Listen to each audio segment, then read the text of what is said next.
The anchors aweigh and the sails they are set, and away you reel. The girls back home, boys, will never forget, for we're bound for the Rio Grande. What makes ordinary people like you and me cross vast oceans in tiny ships of not more than 10, 15 meters long? Excitement, adventure, romance, who knows?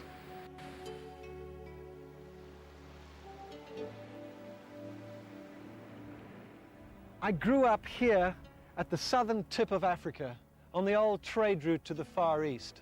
The coast is wild, rugged, beautiful, and treacherous, especially to sailors. And the nearest land is to the west, South America, 3,500 miles away. I couldn't but fall for the lure of the romance of an ocean voyage. Still, it was an awful long time before it happened. The first Cape to Rio race was in 1971, and I was too busy singing for my supper to even think of going. So I followed their adventures in the news, and I dreamed. Some 20 years later, sailing this little boat out here in the bay, somebody happened to remark, oh, they're bringing the Cape to Rio back.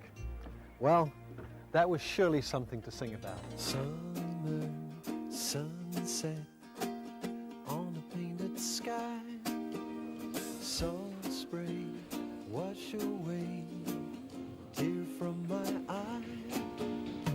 Your tomorrow is another day. Ukulele lady, take me away.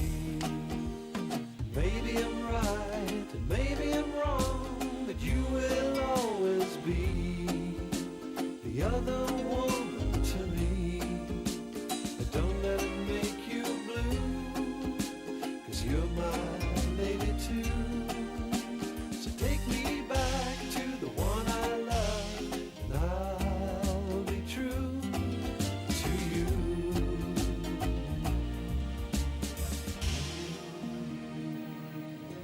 Ukulele Lady is a 39-foot traditional-looking modern cutter. After a year of building and fitting out, at the start of the race, we still weren't ready. But shortly after midday, we headed out into Table Bay, hoisted our brown sails, and became part of the great event.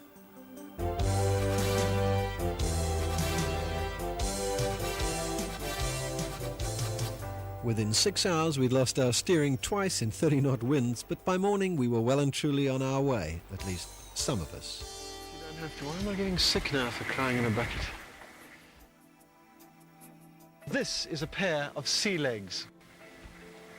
And this is a pair of non-sea legs. I haven't got my sea legs yet. The first 2 or 3 days of an ocean trip, it seems to me, is a kind of a walking disaster area.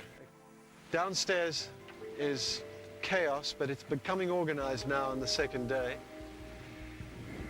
We've all been very seasick, except for Sheriff and Dave Powell. They're old salts, and they don't seem to get affected by it at all. With 3,500 miles to go, we still saw an occasional yacht or the guard ship. But pretty soon, we were on our own.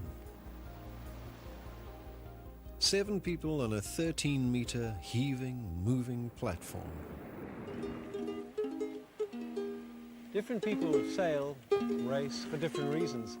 Some love to win, some just do it for the fun. I particularly love the romance, but I must confess I've been caught up in the spirit of the racing. Great bunch of people we have here, with very different skills, very different limitations, each one from the other. Skipper Dave Powell, ex-Navy and retired ship's pilot, is a maritime consultant. John Coles left the rat race of big business to sail. He's done the Rio race before. Sheriff Saville, 67-year-old retired engineer, is the most relaxed sailor of us all. I bought my first keelboat from Dudley Turner, and we've been sailing together ever since. He put the crew together.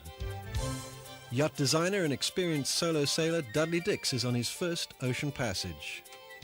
And our cameraman, Damon Foster, whom we don't see often, but we sure enjoyed the fish he caught.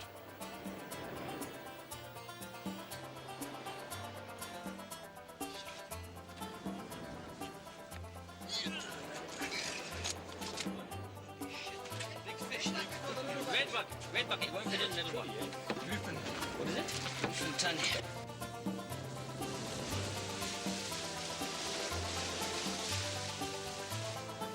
One advantage of such an experienced crew was that navigation masterclasses were kind of the order of the day. And those of us with less experience discovered how to find out where we were by simple adding and subtracting. It was a bit like being back at school.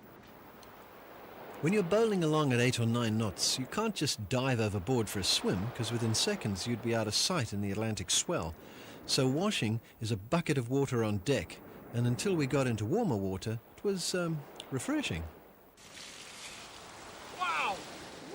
You have to change your ideas about a lot of things, cooking for a start. We all had a go, and some were more successful than others, depending mainly on the motion of the boat at the time. Each had his own unique cooking style, and the results were sometimes actually quite civilized. Drinking never seems to present a problem, if you've got enough to drink. Happy hour, the one time in a day when we all got together just to have fun. When conditions were right, it often turned into a sing-song far into the night.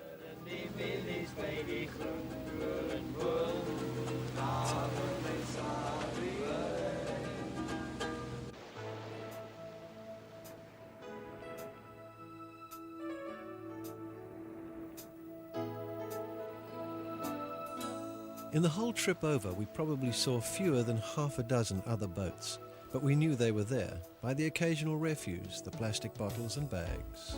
And it really ruins the scene when you're sitting around and this beautiful trade wind setting and along comes a piece of plastic. So we decided at the beginning of the voyage that we would create clean garbage and we would try and condense it as much as possible, store it on the boat and take it with us and dump it in Rio as we've been asked to. This is how we handle cans. This is ruining my Samson post. But that fits into a much smaller space than a whole one like that. The plastics, I came upon a wonderful idea, and that was that we always have bottles around, plastic bottles, and plastic takes up an awful lot of room. So I figured what we do is we maximize on the room and we shove all the plastic that won't fit into a small space unless you really condense it, and we put it all inside one of these bottles. Now, it is amazing, and I don't know if you believe me, but this bottle will hold probably the entire contents of both these packets of plastic. All of that in one bottle. Summer sunset in a trade wind sky, you beneath me, not a tear in my eye. Your tomorrow is another day, ukulele lady, take me away. This is what's known as mid-Atlantic swimming. When you open your eyes, all you see is blue and a rudder.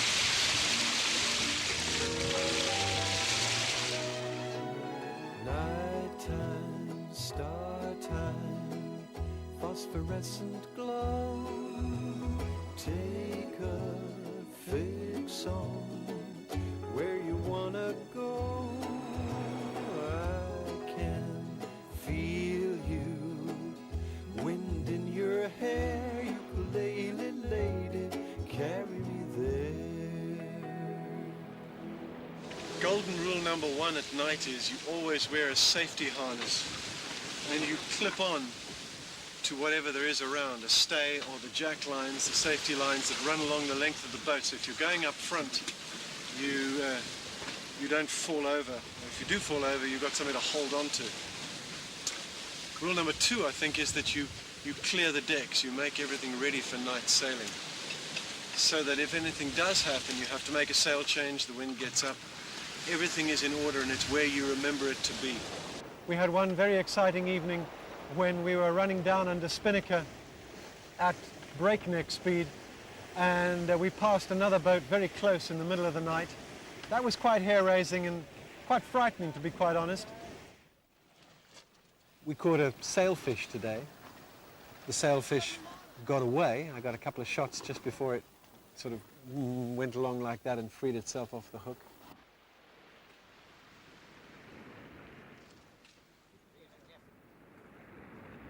It's gone. That was just the beginning of the marine life. We had 1 or 2 flying fish. And then the dolphins came. We saw a whale, or at least we saw his tail sticking out of the sea as we went past. He must have been just waiting for the camera.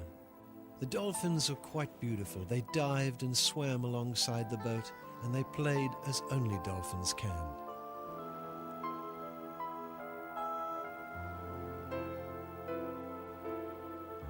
On the 16th day, the wind slowly died and our speed dwindled from 9 to 4 to 2 and sometimes nothing at all. Then the starboard water tank ran dry, and when we opened up the port tank, it was only half full.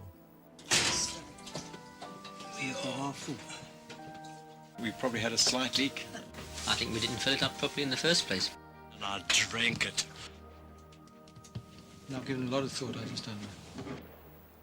Well, whatever had happened, it was 1 cup per person per day for the next 10 to 15 days, unless it rained, which it did, but not enough. It's boring, the old man is snoring. He went to bed and he banged his head and he couldn't get up in the morning. No wind, no water, but we could have fun, and we did.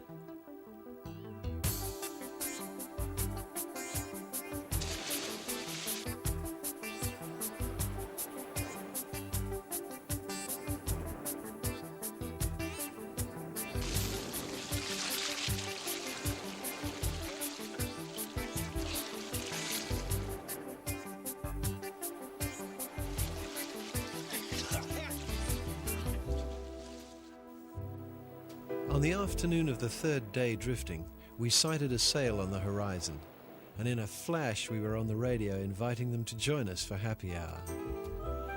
They'd just taken over 2nd place in the cruising class, putting us in 3rd position, so there was reason to celebrate. It was cheers all round and then a song. One day, when I dream this through, I'll ride into the sunset with you.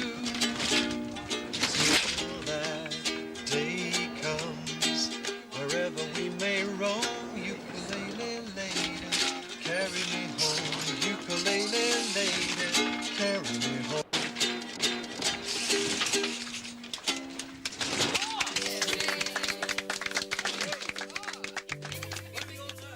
Well, that was the cue for the wind, and once again, the race was on. This is not, they tell me, a typical trade wind sea. It's a lumpy, choppy, difficult sea to steer. The waves keep slopping against the side of the boat and throwing you out. But we finally turned the corner. We are now heading due west. I'm almost looking directly into the sunset. What a pleasure. And all the other boats are lined up like a great big horse race at the starter gate. And we're all going to converge on that one little island of Trinidad before we head left, whoops, you see what the sea's like, down to Rio on the final about week-long leg of the trip. There's a breeze and it's blowing free on a blue, wide open sea. It'll carry you and me rolling down to Rio, rolling down to Rio, rolling down to Rio, rolling down to Rio, rolling down to Rio. For a cruising boat, we're doing incredible speeds. We haven't taken the spinnaker down almost since we began. We took it down briefly today, just to check the halyards, and then put it straight up again, and off we went, herring away at 8 to 9 knots. We've done pretty good time, but it is very tiring, and it tells on the nerves, and it certainly tells on your body rhythms. You get completely thrown out. The whole time schedule has gone back already 2 hours as we head westward. Rolling down to Rio, distant islands in the sun, bearing west 301, marking off the miles we've come. rolling down to Rio. It's very exciting to sight land after 3 weeks at sea, something that I've never done before. With water at a premium, we were grateful for anything we could get. But we were in two minds about the kind of rain squalls that kept hitting us on this stretch, especially at night.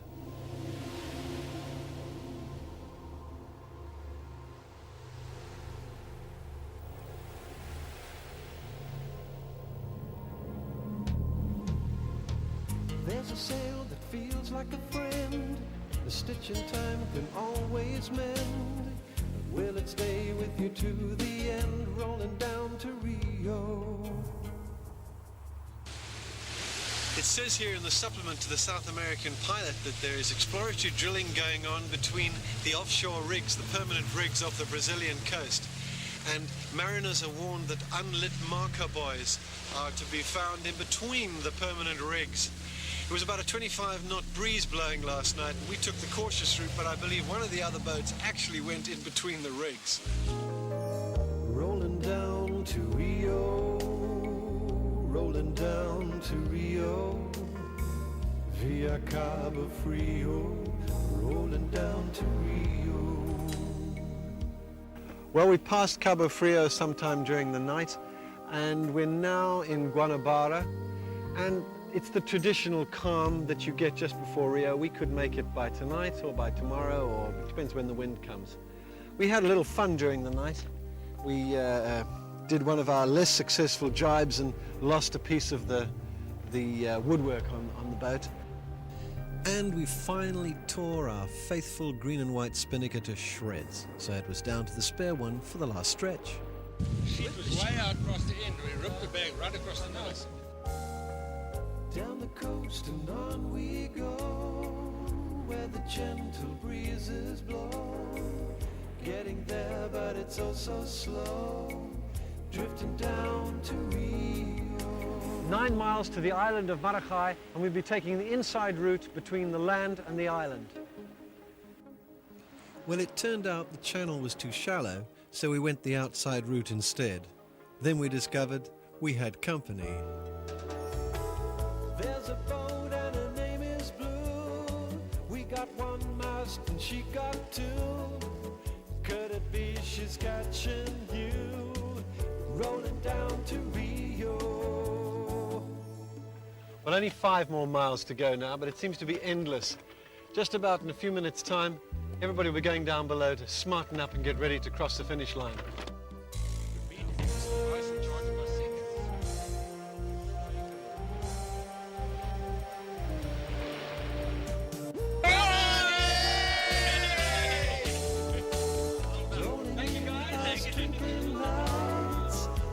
City of delights, loving arms and loving nights, rolling down to Rio,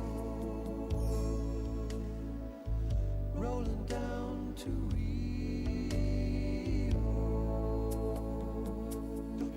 And here we are in Rio de Janeiro at last, amongst a community of wanderers. And what more could anyone ask for? After nearly a month at sea, we set off on a wild bus ride to explore the city. It's the best way to get about, and there are surprisingly few accidents here. Rio is beautiful if you ignore the dirt and the squalor and the poverty and you don't get mugged. So we just did the tourist spots and then enjoyed some of the best views of Rio, which are from the sea as you sail out into the bay and head south. 80 miles down the coast lies the Bahia de Ilha Grande, the Bay of Islands, a string of tropical islands people say are more beautiful than the Caribbean. At sunset the first evening, we dropped anchor in the Bay of Palms on Ilha Grande and woke next morning to find ourselves in paradise. Paradise fortunately had what the sign described as a hotel, where we had breakfast Brazilian-style filled water bottles and then walked over to the windward side of the island to a beach to surf, and then back to Pedro's bar for drinks and local food. On the islands, everyone's on holiday, even Pedro.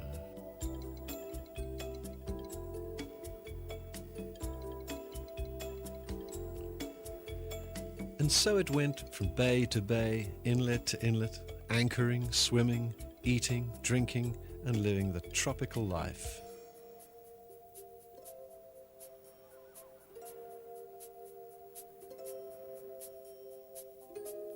One place we anchored had an art gallery and a restaurant that was so expensive you could only afford one drink, but that drink was a work of art.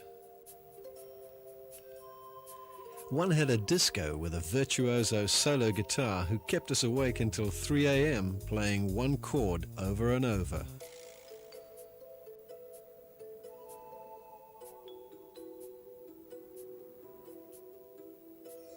And one evening we anchored at nightfall and woke to the eerie, rather plaintive cry of an island boy who wanders naked around the bay calling to anyone who'll listen. The children of the island call back to him, and he's completely accepted as a part of the local society. On our last day, we were in the seaside playgrounds of Brazil's wealthier citizens. But just around the corner, there was a typical island restaurant and bar where ordinary people like us could have our farewell party. Then it was time to drop off all but the returning crew and head southeast for the only possible stop on our return voyage, the islands of Tristan da Cunha. Way hey and up she rises, way hey and up she rises, way hey and up she rises early in the morning. My return logbook for the 4th day out of Brazil reads, 4 days of beating into 15 to 25 knot headwind, lumpy seas, wet, chaos below. Just 5 of us now, Theo, Sheriff, Chris, Fred, and myself. Fred is worth 3 of us and is fearless. He keeps the lady heading in the right direction and we get some sleep when the lady isn't being unladylike and throwing us around. On the 5th morning, we're having breakfast and Sheriff sights one of the other returning boats. She's hove to on the starboard quarter, nobody on deck. We try radio and waving without success. Finally, Sheriff uses the old-fashioned way.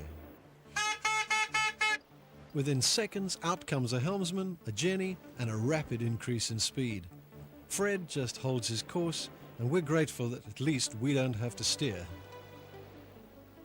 There's plenty to do without steering anyway. For a start, there's the radio to try and get working so that we can report our position every day. Then there's the main starboard winch, which has to be repaired without losing this glorious breeze that's bowling us along at 5.5 to 6 knots. And apart from all the things that always seem to go wrong the minute you get out to sea, there is, of course, the cleaning, there's the washing and drying, and simply just Drifting along with the sea, feeling the wind blow free. There's plenty to do, but the sea is so blue. Maybe tomorrow is time enough for me. Going home again, going home, going home across the rolling sea. heading east. The sunrises are far more beautiful than the sunsets for some reason. And on the morning of the 16th day at sea, we watched a great dome of clouds slowly turn into the dark and rather forbidding volcanic island of Tristan da Cunha. We anchored off the breakers 100 meters away from jagged lava rocks formed in the 1961 volcanic eruption.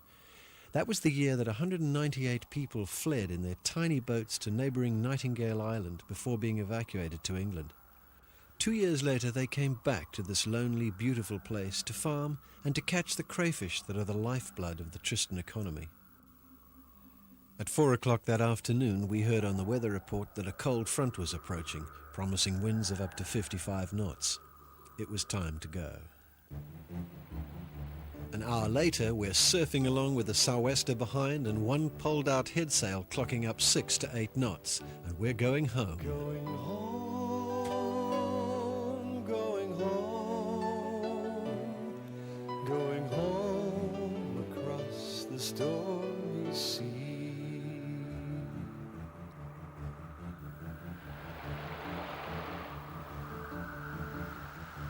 Day 19. 2 days out of Tristan, and we're down to a tiny patch of mainsail and the wheel is lashed. Hope it doesn't get any worse.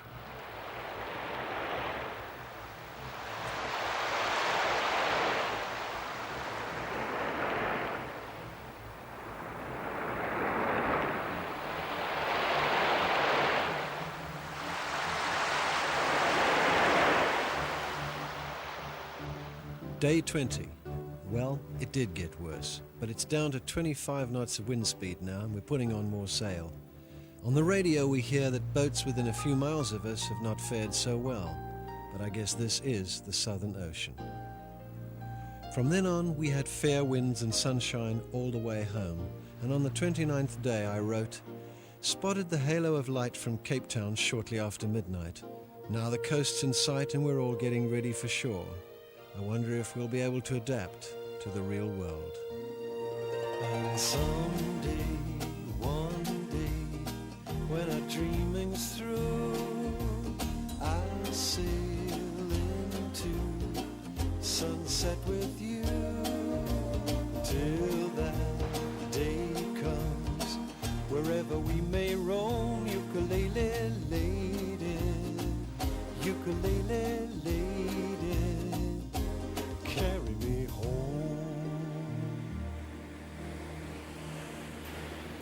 So what does make ordinary people cross vast oceans in small ships? Excitement, adventure, romance?